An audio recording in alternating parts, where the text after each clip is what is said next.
Everyone, it's your baby girl Sam Kids. I'm back on the topic success episode 2. In my last video, I talked about success, how we can achieve success. I emphasized on having big dreams, believing in yourself, and be determined. Having done that, what is the next thing to do? What's the next step to follow to attain success? Like I said, success will not come to you, it's not come knocking at your door, you go for it. The next thing to do is to select your aim. When I say select your aim, I mean select your goal. There is nobody without a talent. What's that talent that the Lord has deposited in you? What's that seed that has been deposited in you that you are yet to discover? You have to discover it first, then you water it to make it grow. That's where your creativity comes in. You have to learn to be creative, to be inventive, to be resourceful, and to think beyond the obvious. Creativity is looking at what everyone else looks at, seeing what nobody else sees. You have to focus on your talent and not worry about your weaknesses. Why? Because if you don't use your talent, you are going to lose it. You have to make yourself special and not common sense. You go beyond being common. You do the extraordinary. In the book of Genesis 26, we meet to know that there was famine in the land of Gerar, but still Isaac tilled the land. He dug wells, like not one, he dug 3 wells. He did the unbelievable, and the Lord blessed them. What's that thing you have to be extraordinary about? What's that talent you have that you have to think to do the unbelievable about? God created us in the Garden of Eden and He told us to walk. He told Bro Adam, till the land. That means you have to work to be successful in life. You have to have a work, a target, and a goal. Success won't come to you without the location. That thing you love to do, that thing you cherish is the location of your success.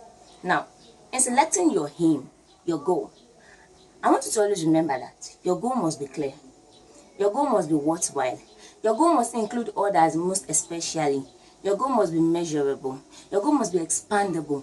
Your goal must be filled with convictions. You must always remember that no one ever accomplished anything of consequences without the goal. You got to plan ahead. Why? Because it wasn't raining when Noah built the ark. Do you remember? Now, in selecting your goal, don't limit yourself. Don't underrate yourself. Don't have ceilings in your life. Don't say, I can't. Always say, I can. It is time to reach for the stars. The sky is no longer the limit. In fact, the sky is the starting point. It's time to go from the terrestrial into the celestial. And make no little plan. They have no magic to steer man's blood. Make big plans. Aim high in hope and work. Believe in yourself. We can do it. And I want you to have this at the back of your mind. The fact that you are less privileged doesn't make you the poorest. It doesn't measure the standard of your success. You see, the poor can become a king if he plans it well, if he discovers himself, if he uses his talent. And the same way, the king can become poor if he misuses his opportunity. You have a life ahead of you only if you can discover yourself. Regardless of your background, regardless of who you are, you can make it if you can discover your potentials. And do you know that there is no history without a story? The only thing that stands between a man and what he wants in life is often merely the will to try it and the faith to believe that it is possible. To some, the secret of their success is in their feet, as in the footballers. What about those who play basketball? The secret of their success is in their hand. The comedians and their ability to make other people laugh.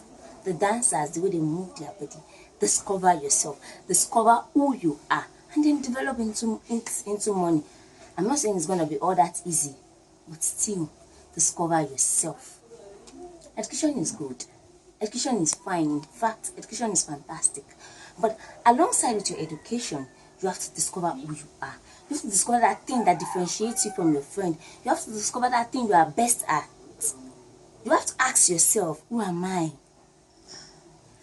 And I want to have this Bible verse at the back of your mind always. If you see a man diligent in his work, he will stand before kings. He will not stand before mean men. See you next time. It's your baby girl, Sam Kids.